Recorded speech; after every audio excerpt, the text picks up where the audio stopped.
What's going on, guys? Welcome back to another interview edition of Learn Crypto. Today we have Alex Haig from Typerium. He is the founder here today. How are you doing today, Alex? Yeah, I'm good, Nick. How you doing? Perfect, pretty good. And we got Todd Butterfield in here as well. How are you doing today, Todd? I'm good. Perfect. Now, do you want to give us a brief background on yourself here? Yeah, sure. So originally I started off as a designer. I went to work in London probably around, 10 or 11 years. I was 21 and I'm 34 now, so around 13 years ago. I worked for quite a lot of big brand agencies on kind of software-based and web development projects. I was kind of the lead creative for a lot of campaigns. I worked on Sony football site, Heineken site, Sony Ericsson site, quite a lot of big brand sites. I did that until around 2009. And then in 2009, I left London, came back to the north of the UK, where I set up a software and licensing company called Hypertype. Initially, I grew that within the space of around 9 years. That's become one of I think we are currently Europe's biggest online font retailer and licensing company. We develop like font software for applications and other like online uses for kind of major brands such as like Pepsi and so on. Cool. So that's kind of my background. So my background is quite creative, but on the development side in terms of knowledge, but I am like a more creative led person individually. Perfect. So how did you really get involved in the cryptocurrency ecosystem? So I got into crypto probably around a year and a half ago. I think initially, obviously like everybody else, I'd seen a lot of stories online about Bitcoin, and I think I was just quite intrigued initially. I didn't really understand it. And then I met some really amazing people in the whole community side, and I saw how like communal the whole space is, and how some of these projects they have followings which are almost kind of like tribes, you know, with projects like Tron and Verge and some of the big followings. And then I kind of started to learn about the technology behind things, and I realized how amazing and how kind of world changing this technology can be for people. And that's where the interest started, and then it's just kind of gone from there, really. That's awesome.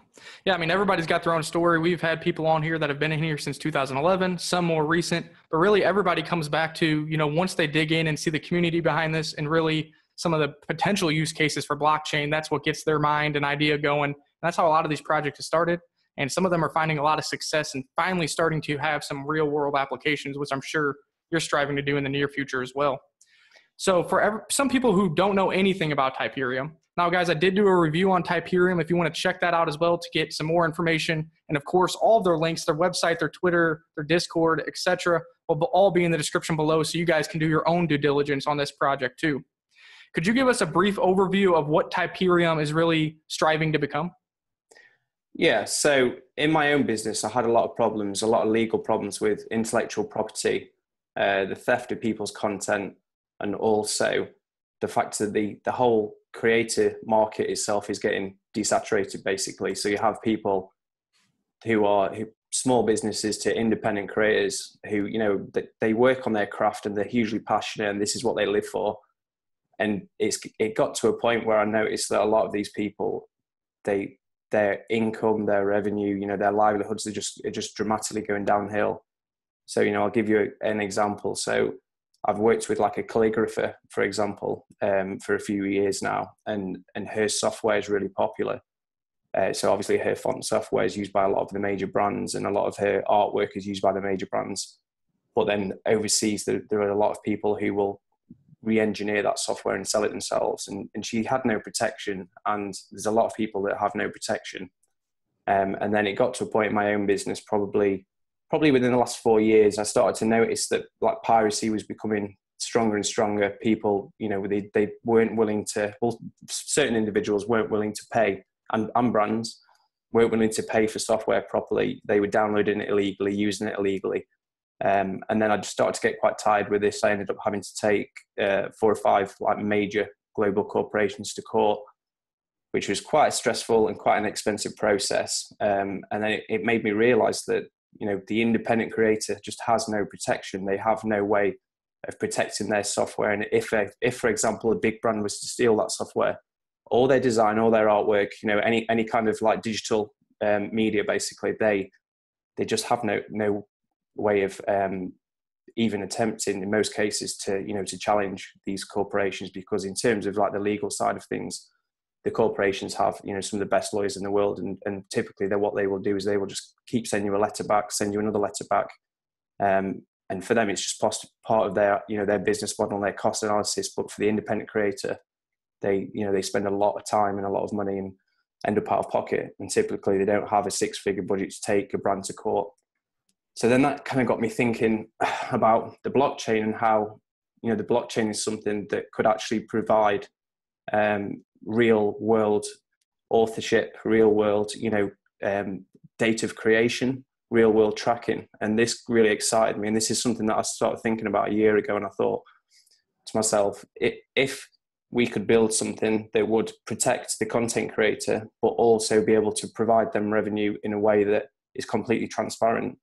So you're taking out the huge central marketplace and the huge business that they have to sign up for, then it really gives them a way to use a trust system to connect the consumer to the creator directly, and then provide both of them, both the client and the creator, with a completely transparent system that they can see, which is essentially the blockchain. Yep. And since it's transparent, immutable, can't be changed, it's almost like you're time stamping all those interactions. Yeah, it's like a journal. It's like a visible journal that, like a ledger that everybody can see. And then I started to think a bit more in depth about this idea. And I thought, if you can bring these people together, take out these centralized marketplaces, protect them, and also build a trust system around that and a community, then it could be something really exciting, because you have everything in one place. And, Typerium is an ambitious project. It's something that's never been done before, as far as we know.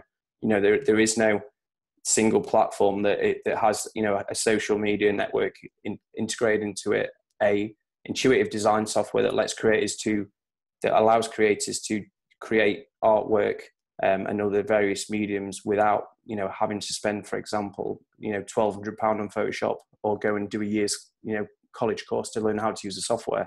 I mean, even to stream on YouTube, we got to pay a monthly service for this, for that, even create the thumbnails, etc., which adds up. And obviously, and you're also, as you guys will know, and I've spoke to a lot of YouTubers, and they're quite frustrated as well, as you guys are at the mercy of a huge, global corporation. You have no say. Mm-hmm. So in terms of, when the smaller channels, for example, get monetized, in terms of when they get paid, in terms of, who's using, viewing, re-uploading their content, they have no say, and they're not able to see that. And I think I just got to a stage personally for me where I felt like quite a lot of things needed to change, really, because, there are a lot of business, not all of businesses, but there are a lot of huge corporations out there who will purely take advantage. And we live in a little bit of a world today where, it's heavily biased and unfair for the smaller person, the smaller man compared to the huge corporations. So you started touching base on it a little bit, but I know your main 3 projects are working on a creative software, a marketplace, and a social media network. And you're really trying to bring them all together into one integrated ecosystem that uses these type tokens in order to interact with all 3 pillars. Yeah. Could you give us a little more detail on each pillar? And I guess you can just start with the creative software. Yeah. So the project, so the platform, we have quite a lot of ideas for the platform, but we didn't want to be too ambitious. So we've created the white paper in a way that if we can reach our soft cap, then we know that we can build what's in there. So initially, the creative software will allow users to create artwork that they can use on any digital platform they want. And the nice thing about the software is it will suggest, different layouts, different compositions, have different filters, stock photography, fonts, for example. So it's kind of like, I suppose, if you think about Instagram, Instagram is an app just for photography. So if you had an app that was similar to Instagram, where you could actually customize all of your pieces of content, your social media and your day-to-day life and corporate and business things as well, then I suppose you've got like a bit of a hybrid of kind of Snapchat, Facebook, Instagram, in terms of how they work. So you have the messaging side, you have the photography side, and if we're thinking to ourselves, if we can bring them similar elements together in one piece of creative software that's very customizable for the user, then they're kind of set loose and they can get creative as they want. And if we build the software intuitively, which is kind of like our speciality, you know, our design is one of the like key points that I think we bring over a lot of other companies in terms of the strengths. So if we can build that intuitive design software in a way that will suggest layouts, suggest filters, suggest, you know, different look and feel for the creative, then you can let people create really cool content without having to, you know, like I said before, without having to learn Photoshop and the complex, because Photoshop is quite complex for the beginner. Yeah, you can make a really easy general user interface and then hopefully get more adoption and utilization for your network, which then in turn would, you know, increase the price valuation and use case for the type tokens in the future as well within that pillar alone. Hopefully if we can get to a point where we can get a mass user adoption for the application and the platform itself, then the actual ecosystem within the platform will work quite well, because the ecosystem doesn't run along the creative software, but it will run along the marketplace, potentially the social media network, and then obviously transactions between, you know, content creators and consumers as well. Perfect. Well, you already kind of mentioned it. I guess the second pillar would be the marketplace. Do you want to go a little bit on what you guys mean by marketplace? Yeah. So what we're thinking about doing initially is, so I'll give you some of the key problems. So the key problem for the creator, as you guys will know, is number one, you have to know how to use the software that you're using, whether you're a musician, you're a designer, you're, you know, a filmmaker.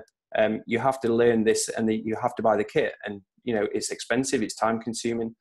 So that was the first pillar that we thought, if we build the software in a way that people can use it, then anybody can use it. So, you know, whether you're 9 years old or you're retired, anybody can use this software. So that's the first pillar. The second pillar, in terms of how that integrates into the marketplace, is we're thinking about, well, this is what we aim to do, but we're going to basically build something that will let the user sell their own content without having to go to the drawn out process of, you know, signing up with a merchant, signing up with an online platform, creating a user account, you know, creating a bank account. Again, it's another lengthy process. So once you've created that content, actually turning that into a business and selling it is another animal in itself. So that is the whole simplicity behind having the creative software at the front and then the marketplace in the middle, because essentially what we're allowing the user to do is to sell their content almost instantly. All they need is just to be in the platform itself. And then have a type wallet and you're good. Yeah, exactly. Yeah. And the wallet will be integrated with the platform too. So, you know, when they sign up, they will have their integrated wallet in the platform also. So we have everything in one place. So for example, the user will create content. The user will then be able to create a seller account within the platform to sell that content. And then the content that's sold, we're going to build the marketplace in. What we're trying to think about doing is building the marketplace as fair as possible. Because, like, I'll give you an example with YouTube. Obviously, you know, YouTube seems to be set up in a way that to benefit the advertisers and also to benefit some of the YouTubers, or whatever the technical term is for it, who, you know, have mass followings. So we want a fair system. So in the marketplace, if we can have various categories, for example, what's new, you know, best sellers, up and coming, most popular, then we can hopefully span that across a various of different categories that will make it fair for the person that's been on there for a year, you know, who's selling content every day, compared to the guy who's just starting out. Exactly. So that's the idea of the marketplace. In the review I did, I kind of used YouTube as an example, because right now you have to have 1,000 subscribers or even 400,000 watched hours before you're eligible for monetization. And then I know you guys are saying you're only going to charge a 15% commission, and some people might still say that's kind of high, but YouTube takes 45% of your ad revenue, and then they bake in more layers, like you said, where you have to link your bank account to an AdSense account, which then charges you another few percent for that transaction fee. So really, you kind of get these layered of fees and complexity on even getting started. And it seems like you guys with your marketplace are trying to get rid of some of these steps, reduce the fee for the content creator, and then the content creator can sell to the consumer for a cheaper price as well. Yeah. And they can control how much they want to sell for as well, which is more important. And also another aspect to the marketplace is a lot of creators don't really understand end user license agreements. They don't understand the legal side of things. They don't understand the difference between a user who's selling content directly to a very small business compared to a corporation. So obviously, if you take each of those instances, a corporation that's using a content creator's content should in theory pay a lot more than an individual, because in terms of the commercial, the commercial value of that, it's a lot higher. So what we will do is we will build the marketplace in a way that's going to advise the user, and also protect them. So if we have license agreements in there to protect them, say for example, they don't understand, the legalities behind the content and in terms of how much their actual content is worth in monetary value, then we can build a system that will allow them to interact with an individual and, a huge brand that want to use their content for, a global brand campaign, for example. So that's another area that we think that we can help with. And this is something that I found in my own business. So I have 320 designers that I distribute for. And I basically found that these guys were great with when it came to creative, but when it came to the actual licensing of their content, they just didn't really understand. And it got to a point where I was getting a lot of emails from some of these guys, and they would say, I don't want to mention any names on the stream, obviously, but X brand, a huge brand, has just used my work, and it's all over the world. But they haven't licensed it properly, and I've kind of gone back to that company or supplier, and I've said, well, to be fair, you don't have a licensing structure in place that actually protects you for this. Whereas if you had a strong end user license agreement and you understood the way that your content should be licensed itself, then you would have, like, number one, protection, and number two, you'd be able to actually earn the amount of revenue for what you've created that you deserve. And you guys are kind of giving that out to everybody who's utilizing the platform, kind of giving them those steps. Yeah, absolutely. Yeah, without a doubt. Yeah, we will build something like that. And that's obviously, again, something personal for me, because I think around 5 to 6 years ago, I had my own software stolen and used by one of the big corporations. And I understood that I had no protection. I spoke to a lawyer. He's actually our advisor, Frank Martinez, who's an expert with intellectual property and patents.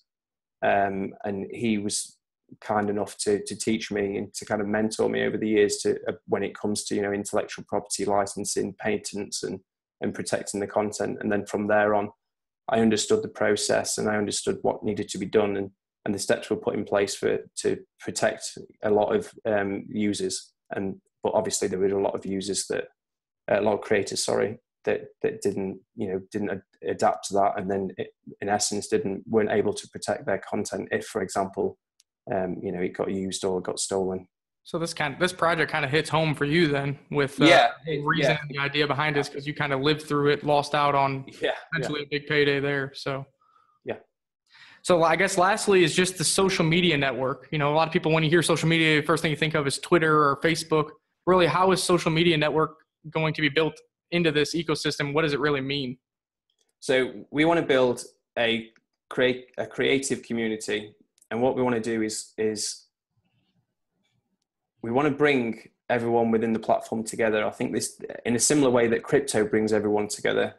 So I'll give you an example. Instead of you just creating a YouTube account, putting a video out, and that's it, we want a hub. We want a place where users can interact. Everybody from the person who's been there a year, who's the number one bestseller, to the young guy who's starting out. We want people to learn from each other. We want people to motivate each other, inspire each other. So the whole social media network side of Typerium is going to be a hub and a place where they can also interact both with each other and with the consumer side as well. That's awesome. So, we kind of got a good overview there of what Typerium is, what your vision is, obviously the 3 pillars that you guys are focusing on. First, who do you see are your main competitors, maybe in traditional markets or even in crypto markets? And how do you think that you're going to be able to separate yourself from them as time goes on? In terms of competitors, it's quite difficult because we're doing a lot of different things. But we're going to build them in a way that they're going to work together with each other. So the whole experience is going to be designed in a fashion that's going to hopefully be seamless. So we'll have a variety of different competitors. It's quite. I probably have to break these down into certain sections. So, for example, the first company I'll talk about, who I think I admire quite a lot, are Gifto. So Gifto have UpLive, which is a brilliant app. It's very well designed. It has a wonderful points and tier system in there. They have a huge amount of users as well.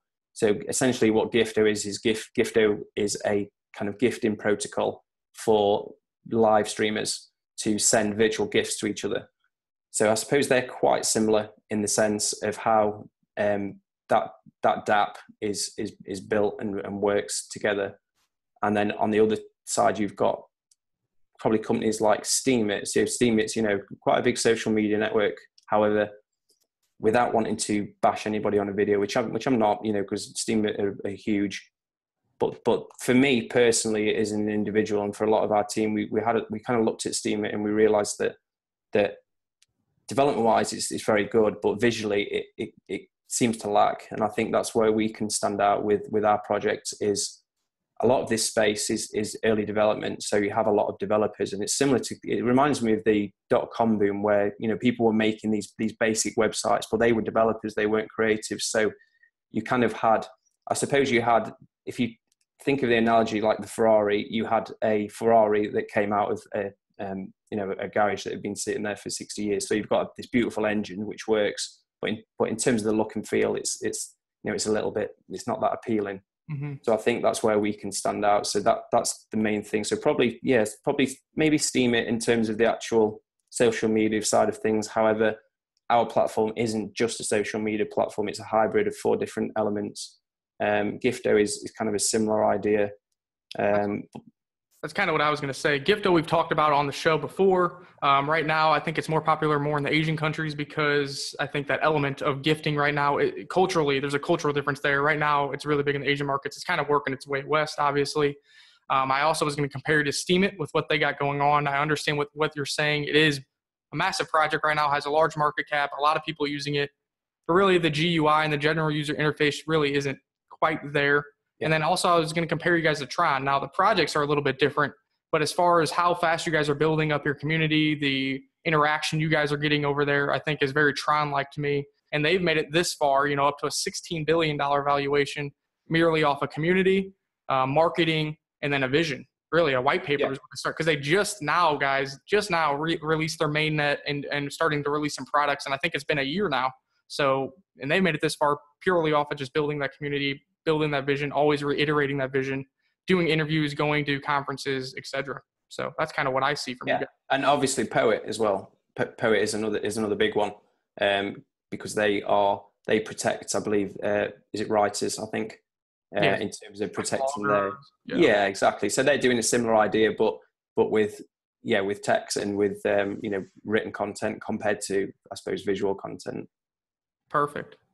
So looking at your website here, it says, as individuals, you have established creative relationships in your existing businesses with various brands here. You see big name brands such as Starbucks, Google, L'Oreal, and the list goes on and on. What does that entail with you guys? How do you think that can help you in the future? Yeah, sure. So first of all, Typerium has no direct partnerships or links to them brands. I need to make everyone clearly aware of that, because I know there are a lot of ICOs out there that will basically lie. So that's number one. Number two, so a lot of them brands are brands that I've dealt with through my own business, and brands that a lot of our team have dealt with, whether it's through agencies or freelance. So we've got a lot of experience working with them brands on a different amount of levels. So for example, it can be anything from web development to software development to design to creative to advertising to branding. So a recent example of that is through I currently own Hypertype, and I'm the co-owner of another business called F37 as well. So F37 recently, we rebranded one of Pepsi's new drinks called Bubbly. So we did the whole font software integration for them across the Bubbly brand and all the packaging and the brand itself. So I'm regularly through my other businesses speaking to big brands We're working with, this is my existing business, not Typerium. It's working with a bank at the moment to create the font software for them, for their platform and all their branding and their visual identity. So I'm used to dealing with brands kind of day in, day out, both in terms of the legal side and the licensing side for them. So I've got quite a lot of experience as an individual licensing content and software to brands.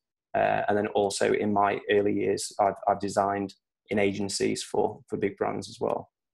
Cool. So, I mean, you kind of have that connection there. If Typerium does get built out, then you might have some contacts to maybe start integrating some of their users, or maybe some content creators might have the ability to possibly get some of their content purchased by some of these big companies in the future as well. Now, those are all hypotheticals, but it's nice that you do have the background with these companies, so you know how to deal with them if blockchain technology and Typerium really starts being utilized in real world use cases. Yeah. Do you agree with that? Perfect. Yeah, definitely. Yeah, we'd like to build something that would appeal both to the consumer and the brands at the same time. So that's definitely an aim of ours.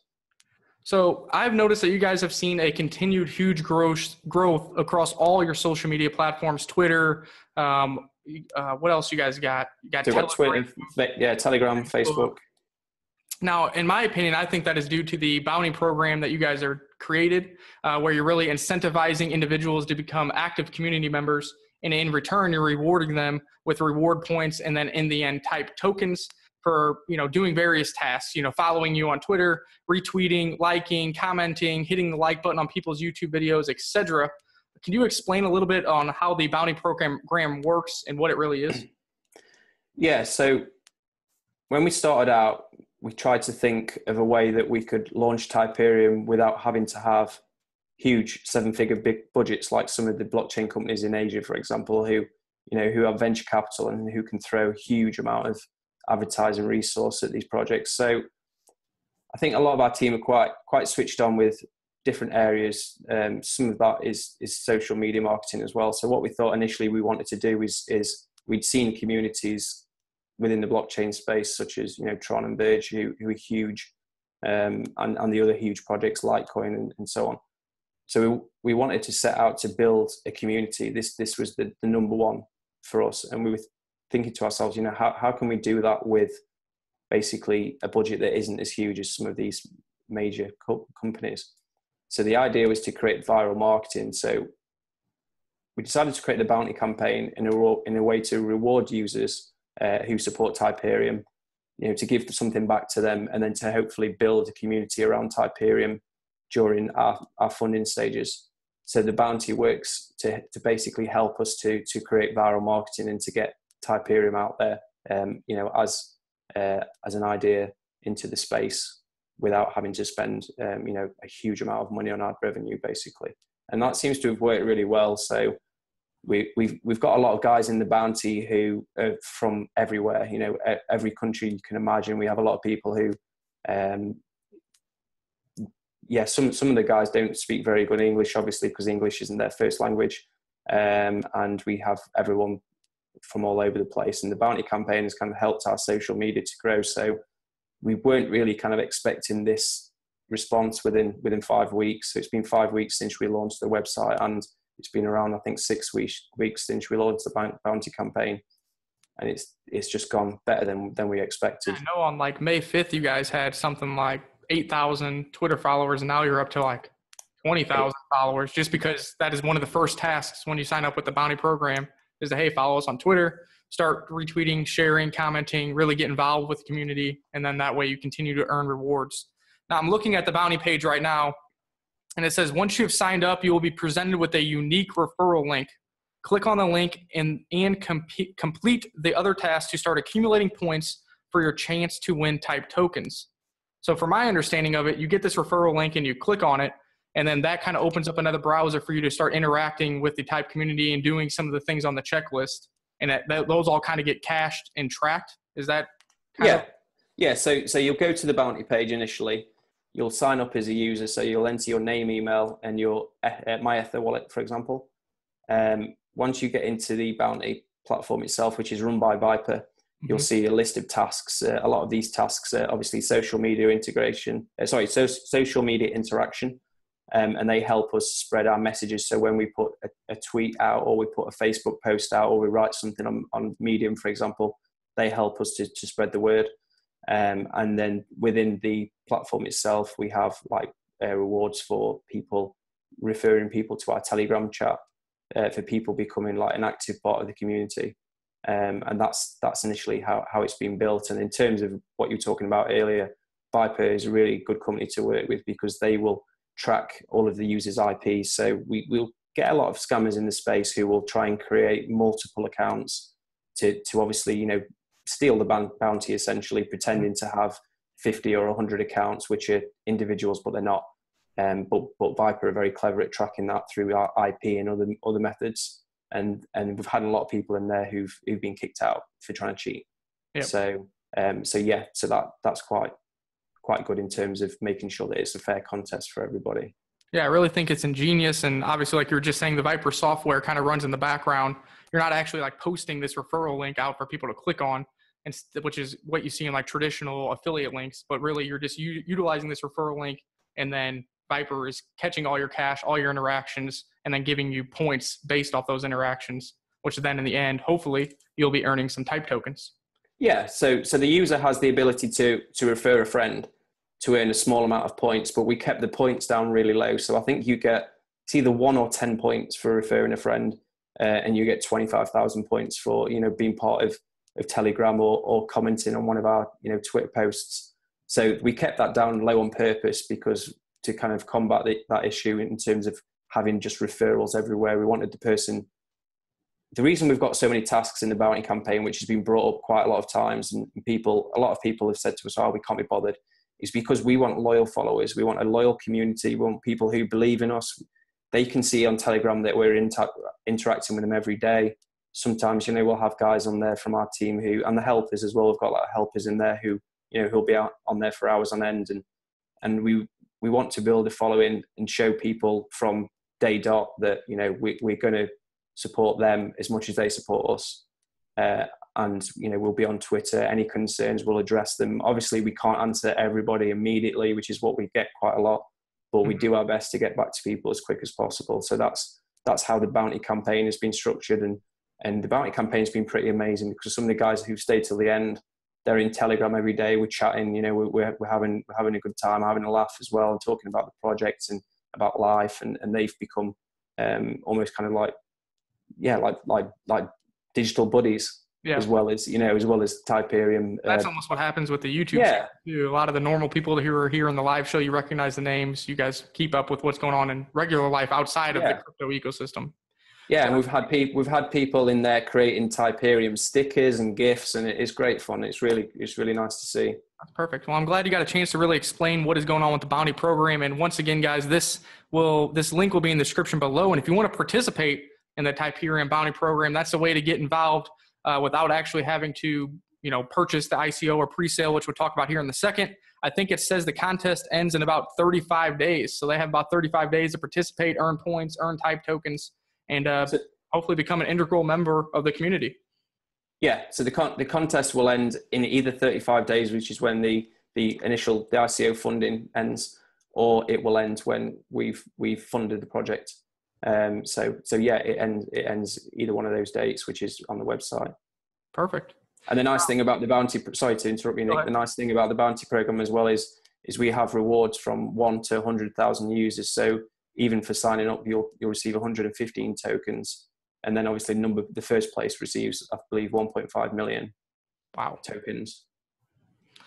So there you go, guys. Now I want you to give you an opportunity to kind of talk about the token economics involved with your pre-sale and your ICO, because round 1 of pre-sale is live right now. So if you want to go over that, how many rounds there are, what the cost is, and so maybe some of your token distribution plans. Yeah, sure. So we've got a total of 5 pre-sale rounds, which is rounds 1 to 5. The starting price is 1 cent equivalent of ETH. Round 2 is 2 cents equivalent of ETH, 3, 4, and 5. Bonuses start at 5% for round 1, 10% for round 2, 15 round 3, 20 round 4, and 50 round 5. And then round 6 is the actual token sale itself. So we're selling 1 billion tokens in total. A lot of people have asked us, why have you got so many tokens? And it's because we're trying to build a platform that's going to have a lot of interactivity, and it's going to need a lot of transactions on the chain. So that's why we have a lot of tokens. So we have 2 billion total supply, and we have 1 billion that's sold in the token sale. And that allows for more scalability as more users get on board, because then you have to worry less about really dividing the Typerium tokens down for purchases, etc. If you had a smaller amount, the price goes up. Now you're worried about getting decimals of type, versus if you have a larger supply, hopefully that can balance out to where you can keep it at feasible numbers. Yeah, and an idea that we're playing with currently, which we need to check on the legal side of it, is whether we can have, which I believe Gifto have, is have a point system within the actual application itself, which will keep a lot of the transactions off chain, which means that we essentially can combat quite a lot of those decimal issues themselves also. That would be interesting. So now I thought it was interesting that you will be donating 3% of all the funds raised and 3% of any profit that Typerium brings in with that 15% commission to charities of choice. Are you going to reach out to the community maybe down the road? Oh, without doubt. So the first charity, so I'll give you a little bit of background on why I've done this. So for me as an individual, in my early 20s, I kind of, probably like a lot of people, I believed that once I earned a certain amount of money and, and I was successful at a certain thing, that I'd be happy. And then everything kind of came crashing down on me, and I realized that wasn't what fulfilled me as an individual. And I did some volunteer work for a charity a few years ago, and I got more reward personally out of that than anything else that I'd done in my life. And then I also realized that I'm kind of at a stage in my life as an individual where I want to get to the end of my life having made a real difference to people. And I'm not talking about financial or anything like that. I'm talking about as in having like a positive impact and effect on their life. So I thought to myself, if I can do something that I'm hugely passionate about, which is Typerium, which I have experience in, and I can also utilize that as a vehicle to hopefully raise some capital and some funding that we can donate to legitimate charities, not the corrupt ones. As we know, there's a lot of corrupt charities that pose as charities that, have offshore accounts with 100 million in, which is quite annoying. Then as a company, we can ethically, just affect individuals and people and make like a real change. So the idea with the charity foundation is that we'll donate 3% of the profits to legitimate charities worldwide, but it won't just be charities. It will be good causes. It'll be people that need help, whether it's a homeless shelter or an animal rescue or any kind of different category of charity. And then the community will have the option to vote for the genre, I suppose you can call it, of charity and of good cause. And then initially I don't know if you've seen our race car or not, the Typerium race car. I have seen that video. Yeah. It's pretty cool. So we worked with Yanamize. Yanamize, they are an ambassador for a charity called Rays of Sunshine, a Last Wish charity for terminally ill children. So we worked with them guys, and we said that if you can help us to get a bit of publicity, then the first donation will be to the Rays of Sunshine Last Wish Foundation, which is for terminally ill children. I think you guys were donating something like 25,000 pounds or like 30,000 USD or something like that. Yeah. If we can hit the soft cap, then that'll be the first donation. And I think we'll work hopefully with Yanamize going forward, and then we'll look to work with other charities going forward as well. That is something that we're really passionate about as individuals as well. I think it means quite a lot to us, I think. Yeah, and that's pretty cool too. We haven't really seen that too much in the crypto ecosystem. I know some big name players, I think it was Charlie Lee and some other main founders of some of these coins that are massive now, do take some of their coin or whatever and give it to charities, et cetera. But nothing has really been built in and set in stone into any of these projects. And it seems like you guys are going to keep it at least 3% moving forward. The duration. Yeah, without doubt. Yeah. Cool. So I know you guys have a roadmap posted on the website, but when do you think that at least one of your main 3 projects will be far enough along for a beta or some use case to really bring a value proposition to the Type token and really allow users to start integrating on that platform? So in the white paper, we've stipulated that we need to hit the soft cap to do the project. For anything under that, we'll probably make some financial decisions, have a look at everything and see whether it's like commercially viable. In terms of the actual platform itself, I think we can get there in a year with an alpha release, and then we've got the beta release, which I believe Q2 or Q3 next year. A lot of our guys have got experience doing this quite a lot. We started out building websites, designing websites in big agencies for a living 13 years ago. So we know what it takes, and we know how long it takes. Obviously, the challenging part will be the blockchain. Integrating it with that ecosystem.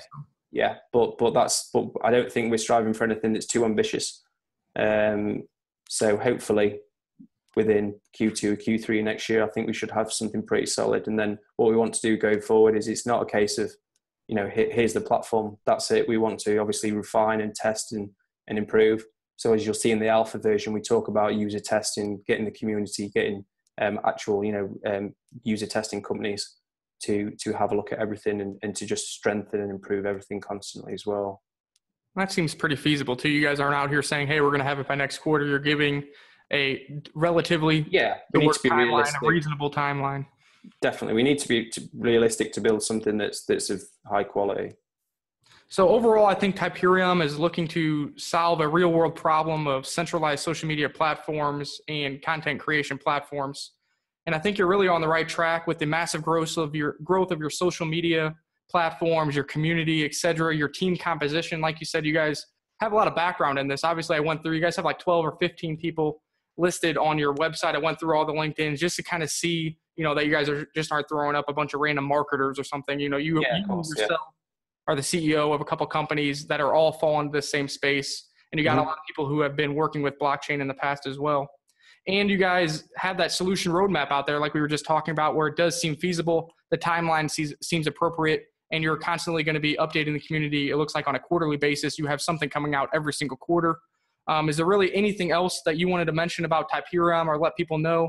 Obviously, like we've already said, that the first round is live right now. If you guys want to take a look and do your due diligence now, so you can possibly get at the cheapest price available, which is right now. Yeah. In terms of if anything else, I would just say, just for anyone who's interested, just come into Telegram, talk with us, just become part of the community. We're always on there. We're always active. And if you can just help us to spread the word and so on, that would be amazing. That's awesome. Todd, do you have anything to add? No, I'm really excited. Glad you came on, Alex, and explained this. No, and it's exciting. You must be exciting. Yeah, I've been following your channel since I've been following you as well since day one, as you know. Right. So it's awesome to finally be on stream, I guess. Yeah, you mentioned this like a year ago, and I'm like, okay, we'll see where he comes with. And now it seems like you've done some work. Yeah, a lot of work. Yeah. Wow. You told me that how busy you are. Now I believe you. Yeah. But congratulations. Oh, thank you very much. Yeah, I'm surprised I'm still alive. I need to cut back a bit. But anyone who knows me knows I'm a workaholic, and I'm sometimes my own worst enemy in terms of how dedicated and driven I am. It's kind of crazy how everything kind of came full circle like that. It was a pleasure to have you on here to hear about the project. Thanks, obviously, we need to have you on here again as you kind of make development after your pre-sale, after your ICO, once your token goes live and you guys start working on the project, just to kind of keep people updated. Yeah, sure. Spread the word of Typerium and see if you guys are able to deliver on that white paper that you guys have built. Yeah, that sounds fantastic. Well, guys, that's about it. Make sure to hit that like, share, and subscribe button, and stay tuned for your daily cryptocurrency updates right here on Learn Crypto.